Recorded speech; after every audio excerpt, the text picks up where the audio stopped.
আলাইকুম। দেশ বিদেশ টিভি থেকে হুসেন বলছি, আমার চ্যানেলে সবাইকে স্বাগত।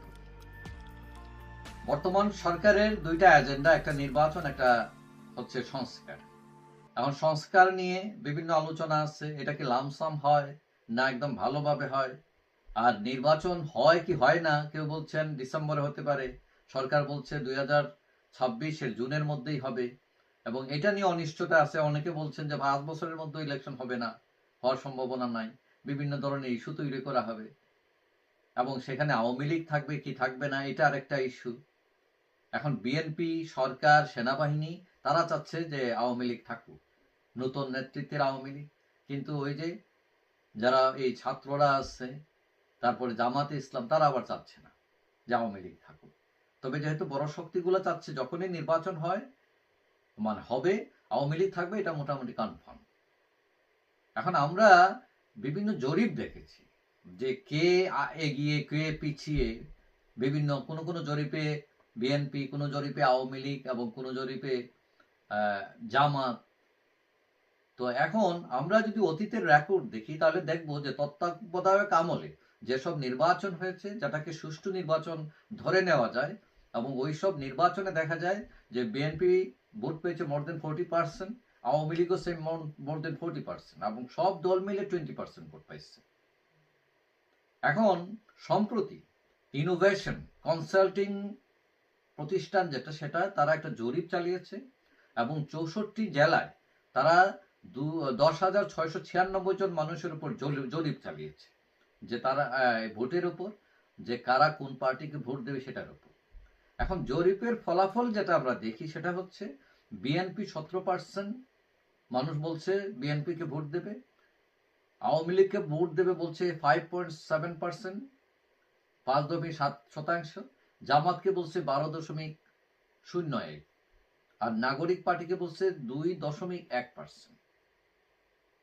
এখন এখানে আরেকটি বিষয় উল্লেখযোগ্য, সেটা হচ্ছে যে 21.3% মানুষ বলছেন তারা সিদ্ধান্ত নিয়েছেন কাকে ভোট দিবেন, কিন্তু তারা বলবেন না।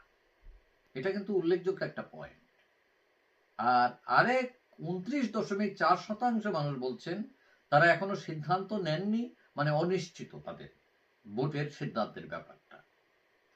এখন জরিপের তথ্য অনুযায়ী বিএনপি প্রথম হয়েছে, জামাত দ্বিতীয়, আওয়ামী লীগ তৃতীয়। কিন্তু এখানে বড় একটা ফাঁক রয়ে গেছে। ফাঁকটা কি? 21.3% লোক বলছেন তারা ভোট কাকে দিবেন সিদ্ধান্ত নিয়েছেন, কিন্তু বলবেন না। এখন এই যে বলবেন না, এরা কারা, তারা কেন বলবেন না? এখন বিএনপি, জামাত, নাগরিক সবাই বুক ফুলিয়ে পরিচয় দেয়, মতামত দেয়,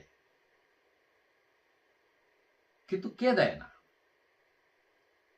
পরিস্থিতি এমন, আওয়ামী লীগ এখন পরিচয় দিতে তার সিকিউরিটি প্রবলেম, জাপার সিকিউরিটি প্রবলেম, 14 দলের প্রবলেম।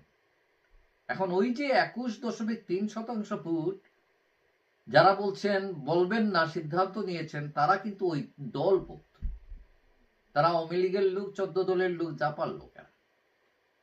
এখন ক্ষমতার দলের সক্ষমতা যদি বিচার করি, তাতে দেখা যাবে 21.3% ভোটে 20% হবে আওয়ামী লীগের। এখন 5.7% ভোট যেটা আমরা জরিপে পেয়েছি, তার সাথে আপনি যদি আরো 20% যোগ করেন যারা বলবে না বলছে, তাহলে টোটাল দাঁড়ায় 25.60% আওয়ামী লীগের পক্ষে।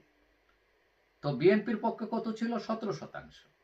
তো আওয়ামী লীগ যদি 25.7% হয়, তাহলে ভোটের হিসাবে জরিপে কিন্তু আওয়ামী লীগই এগিয়ে আছে।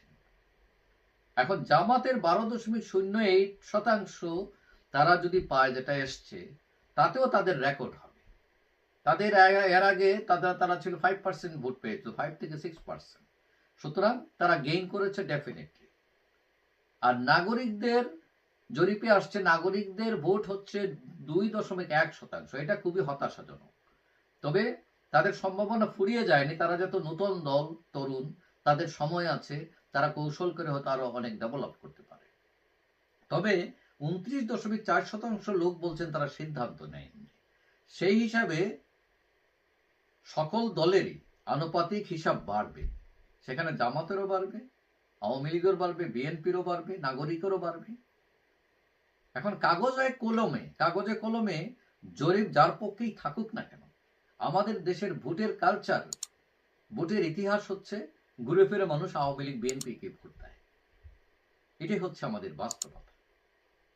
তবে এইবার বিভিন্ন জরিপে যেটা বোঝা যাচ্ছে যে জামাতে ইসলাম বৃহত্তর রংপুর এবং খুলনায় চমক দেখাতে পারে। কারণ ওইসব জায়গায় জনপদ জরিপে দেখা যায় যে কোনো কোনো ক্ষেত্রে তারা আওয়ামী লীগ বিএনপিকে টপকায় ফেলছে। তো সবকিছু মিলিয়ে বলা যায় যে জামাত বা ছাত্র তারা যতই হইচই করুক না কেন, ভোটের বাক্সে তারা খুব একটা আগানো নাই আওয়ামী লীগ বিএনপির তুলনায়। এবং যে হিসাব দিলাম সেই হিসাবে আওয়ামী লীগই এগিয়ে এবং বিএনপি। যাই হোক, সবাই ভালো থাকবেন। আশা করি দেখা হবে অন্য কোনো ভিডিওতে ইনশাআল্লাহ। আল্লাহ হাফেজ।